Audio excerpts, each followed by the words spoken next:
5 जानेवारी 2024ला एक मूव्ही आली, जिचं नाव होतं सत्यशोधक. हा चित्रपट महात्मा ज्योतिबा फुले यांच्या जीवनचरित्रावर आधारित होता. नमस्कार, मी सूरज निकम, रंगभूमी रिव्ह्यू या यूट्यूब चॅनलमध्ये तुम्हा सगळ्यांचं स्वागत करतो. तुम्ही जर या चॅनलला पहिल्यांदा आला असाल तर खाली सबस्क्राईब बटनवर क्लिक करून या चॅनलला सबस्क्राईब करून घ्या. सत्यशोधक या चित्रपटामध्ये संदीप कुलकर्णी यांनी महात्मा ज्योतिबा फुले यांची भूमिका केलेली आहे. या भूमिकेचे सर्वच महाराष्ट्रातून फार कौतुक होत आहे. तर हा चित्रपट बॉक्स ऑफिस कलेक्शनच्या दृष्टीने ॲव्हरेज काम करून गेला. खरं तर बायोग्राफी बघण्याची क्रेज फार कमी होत चालली असं वाटायला लागलं आहे. कारण डायरेक्टर किंवा प्रोड्युसर बायोग्राफी करतो त्यावेळेस त्याच्या डोळ्यासमोर एकच ध्येय असते की हा चित्रपट किंवा या चित्रपटातील पात्र जनतेपर्यंत योग्य पद्धतीनं पोचवायचं. आणि तेच काम ह्या चित्रपटात देखील झालेलं आहे.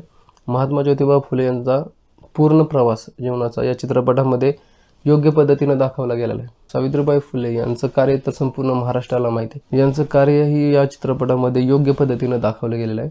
या चित्रपटातील सर्वात महत्त्वाचा भाग म्हणजे लहुजी वस्ताद हे पात्र. महात्मा ज्योतिबा फुले यांना सर्वात जास्त मदत कोणी केली असेल तर लहुजी वस्ताद यांनी. तर असा संपूर्ण चित्रपट प्रत्येक महाराष्ट्रीय माणसानं बघितला पाहिजे. पुन्हा भेटूया अशाच एका नवीन चित्रपटाच्या रिव्ह्यूमध्ये.